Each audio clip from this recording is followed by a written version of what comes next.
Olá, meus queridos, tudo bem?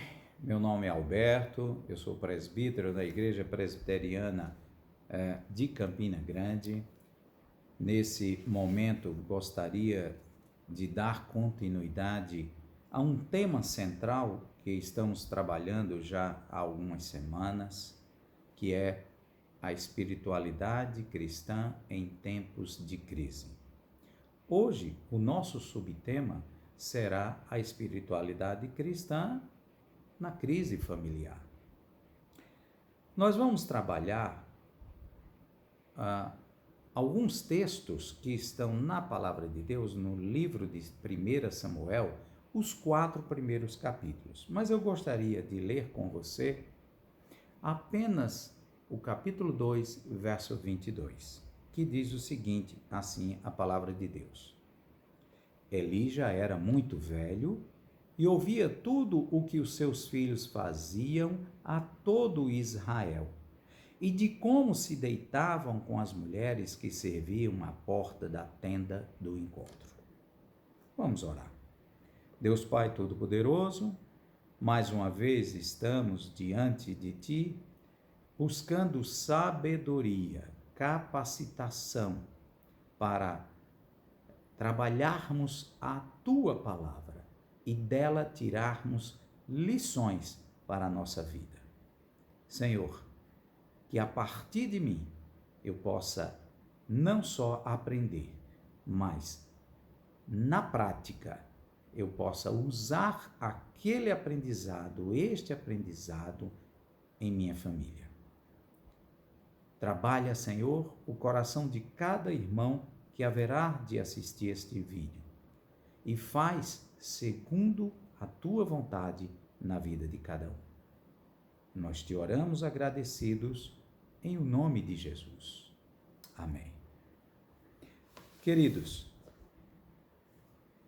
é bem certo que quando nos convertemos a Cristo como Senhor e Salvador de nossa vida e começamos a nossa caminhada cristã, procurando viver os princípios da palavra de Deus,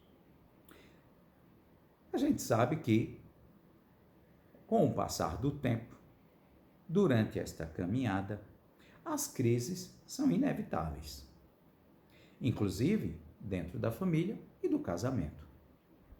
Algumas crises são repentinas, outras têm raiz em pequenos problemas e vão se acumulando. Alguns vão dizer que são do diabo, ou por culpa do outro, do cônjuge. É sempre o outro o culpado e não você. Mas muitas vezes as crises surgem em razão de falhas de caráter e escolhas mal feitas. Um exemplo de crise doméstica é encontrado nos 4 primeiros capítulos deste livro, 1 Samuel. A história de Eli, dos seus 2 filhos, Ofni e Finéia, e do seu filho adotivo, Samuel. Você conhece a história. Nós vamos relembrar aqui e com certeza você, em sua casa, haverá de ler os 4 primeiros capítulos. A vida dessa família nos dá lições de como uma crise se instala paulatinamente e pode levar uma família à ruína.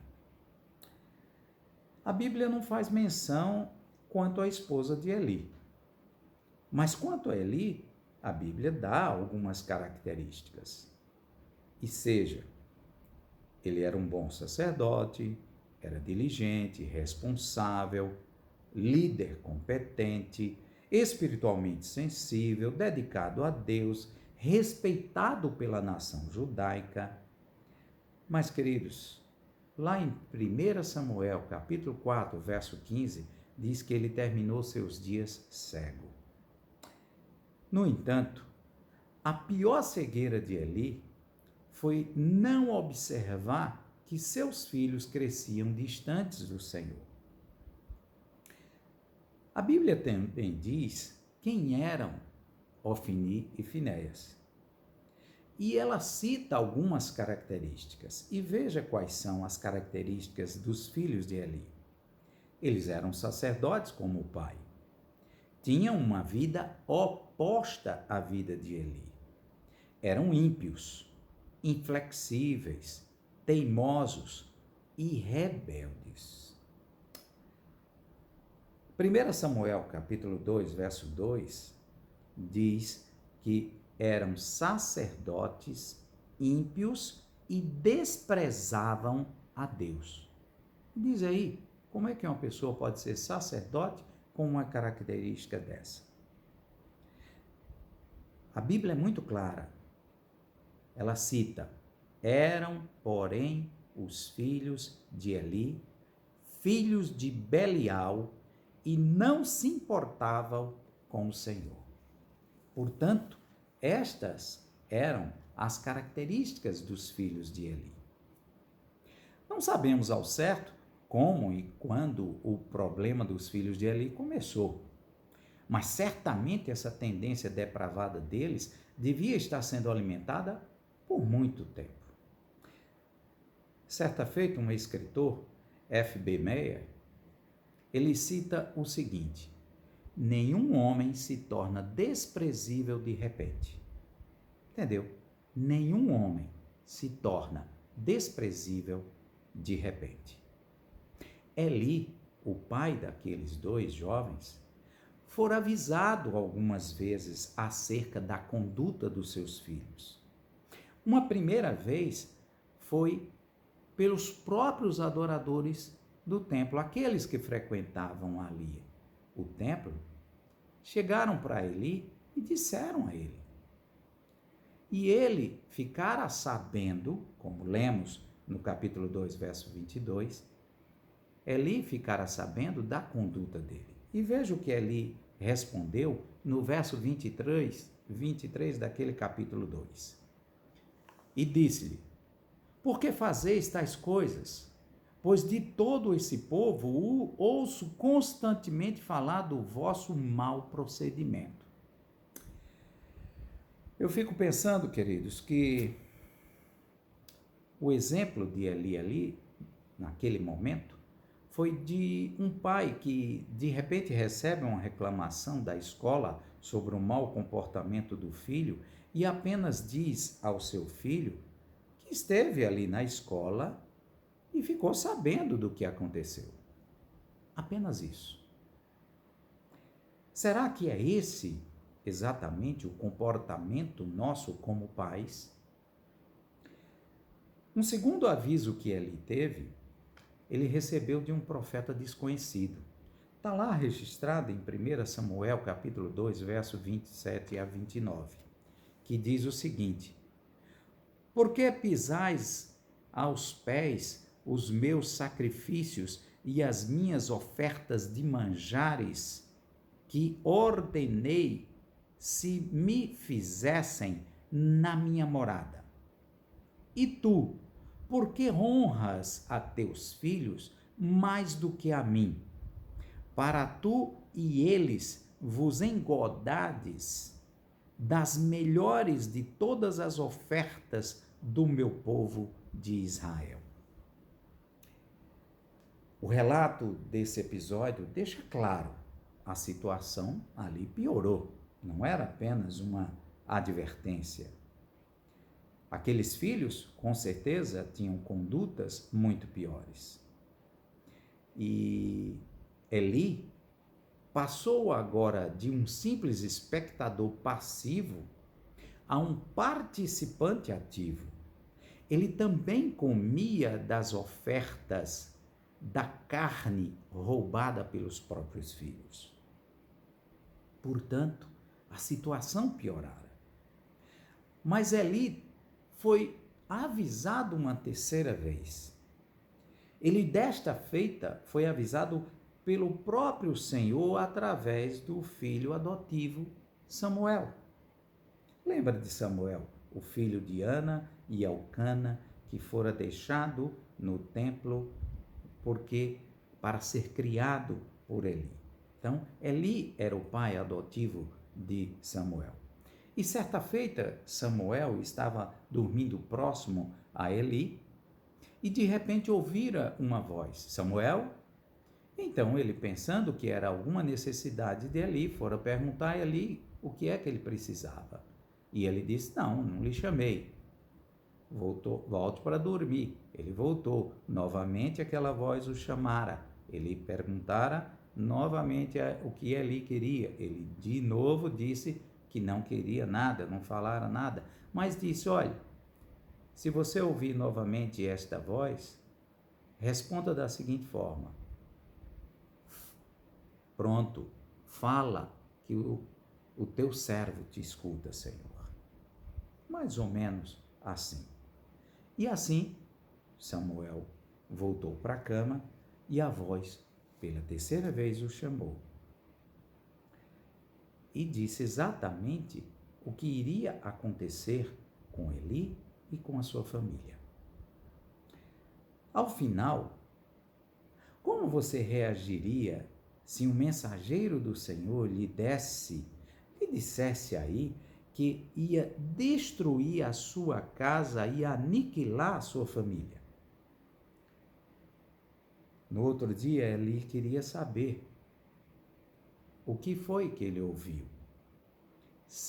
como terminou aquela história. No início, Eli demonstrou completa apatia quando ficou sabendo por Samuel o que o Senhor mandara lhe dizer. Quando os pecados deles se tornaram mais evidentes e escandalosos, Eli se sentiu cada vez mais incapacitado para enfrentá-los. Veja o que diz na palavra do Senhor, lá em 1 Samuel, capítulo 3, do verso 11 ao verso 13. Disse o Senhor a Samuel: naquele dia suscitarei contra Eli tudo quanto tenho falado com respeito à sua casa.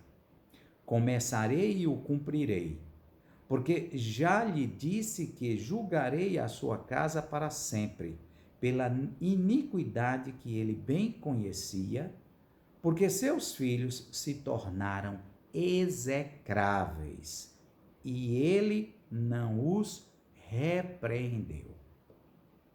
Portanto, queridos, ali já era a terceira vez que Eli é advertido, e desta feita com um recado direto do Senhor. A crise começou com uma pequena infração das regras de forma silenciosa, lenta, constante, como em 1 Samuel capítulo 3, a partir do verso 18. Naquele contexto, a punição de Deus para os sacerdotes imorais e sem ética seria a exposição pública.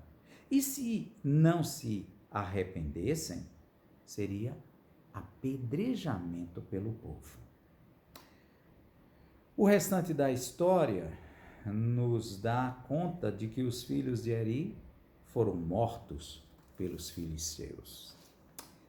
Assim, queridos, muitas crises familiares acontecem pelas atitudes que tomamos quando alguns problemas sutis começam a ocorrer. O que a história de Eli e sua família nos ensina nos dias de hoje? Vejamos, e eu gostaria de tirar 4 lições. Primeiro, Eli devia ser um homem muito atarefado, até porque um estudioso da palavra de Deus, o Alexander White, um pastor escocês, escreveu que Eli era juiz e sumo sacerdote.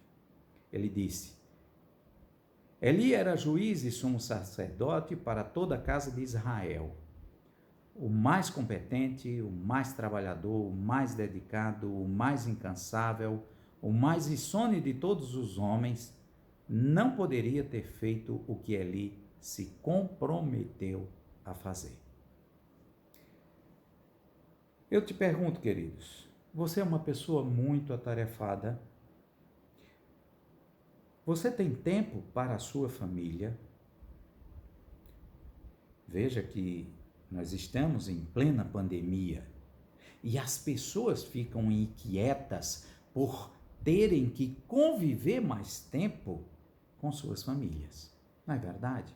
E isso, com certeza, trouxe sérios problemas para muitas famílias. Portanto, queridos, observe como está o seu tempo. Qual o seu tempo?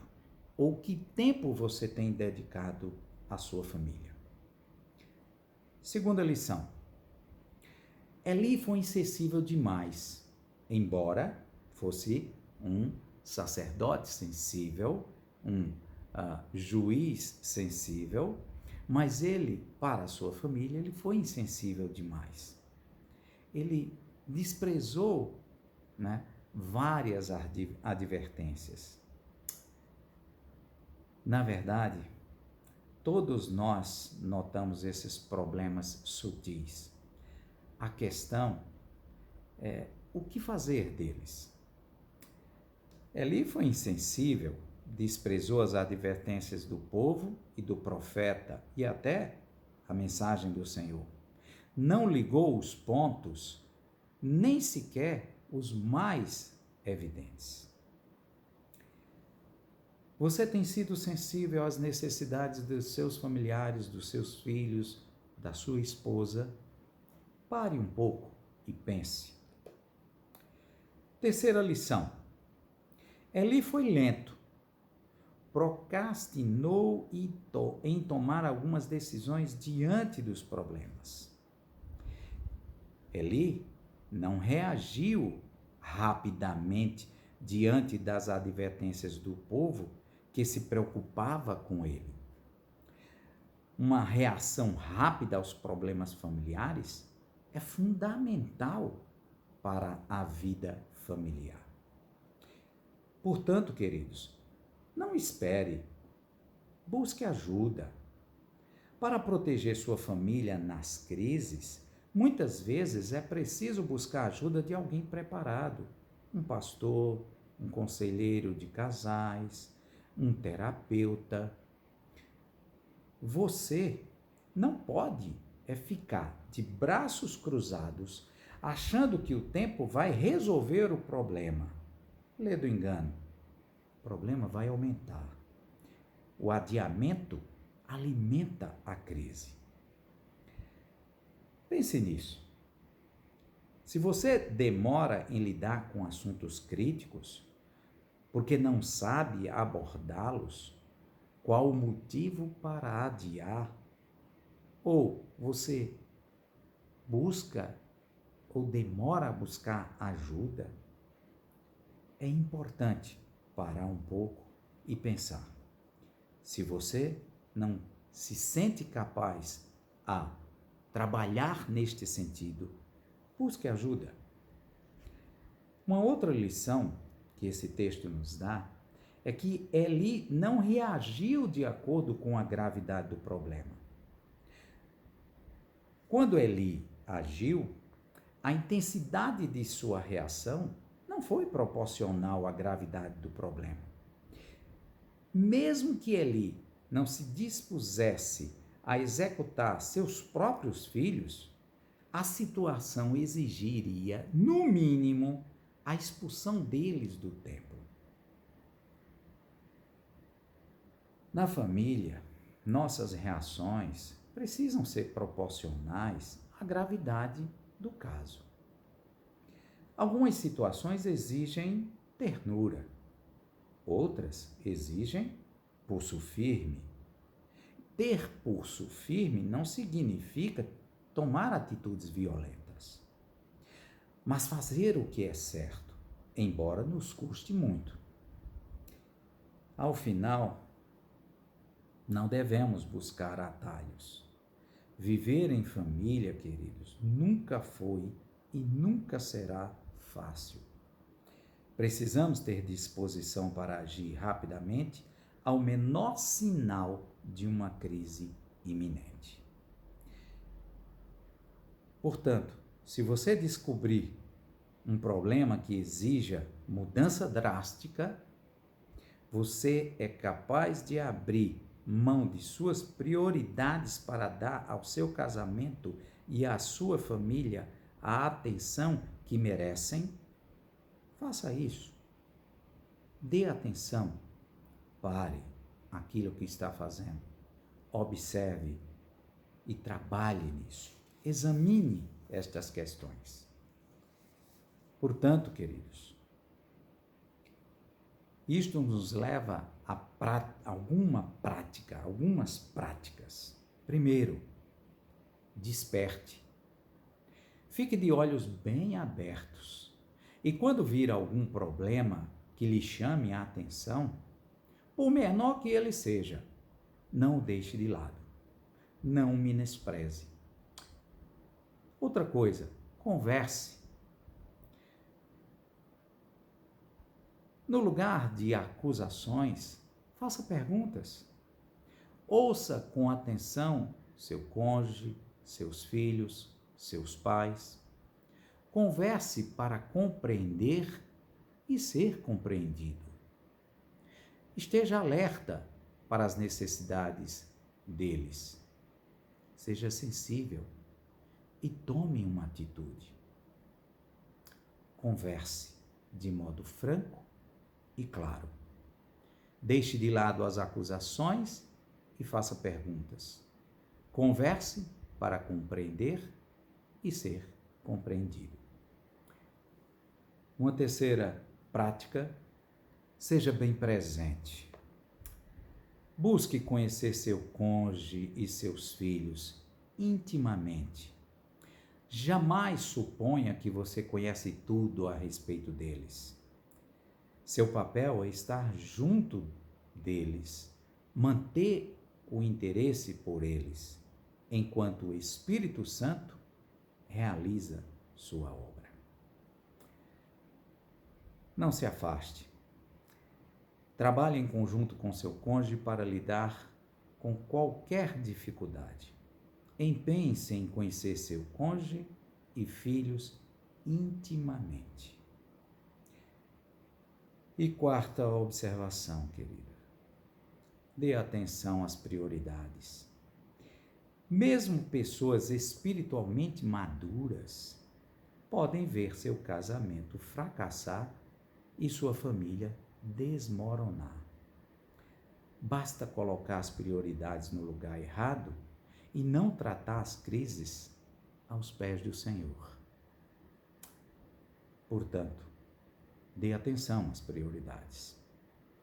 Em toda e qualquer situação, dê prioridade máxima ao seu casamento, à sua família. Os cristãos gostam de dizer: a minha casa está edificada na rocha que é Cristo. Mas isso não significa ser um religioso apenas, mas sim praticante dos ensinamentos de Deus. E um dos princípios que o próprio Senhor Jesus nos deixou e que se aplica a tudo o que vimos aqui é: vigiai e orai. Quer evitar as crises no seu casamento e na sua família? Vigie e ore. Muito obrigado, queridos, pela atenção. Vamos orar. Deus Pai Todo-Poderoso, nesse momento em que o Senhor nos dá a oportunidade de estudar a Tua Palavra e dela tirar lições práticas para a nossa vida, nós queremos agradecer e pedir, Senhor, que o Teu Santo Espírito opere a partir de mim, em cada irmão que haverá de assistir a este vídeo, que ele seja impactado por Teu Santo Espírito em mudar a sua vida e trabalhar em conformidade com a Tua Palavra. Opera em nós e que o louvor e glória sejam somente Teus, em nome de Jesus. Muito obrigado, queridos. Deus os abençoe.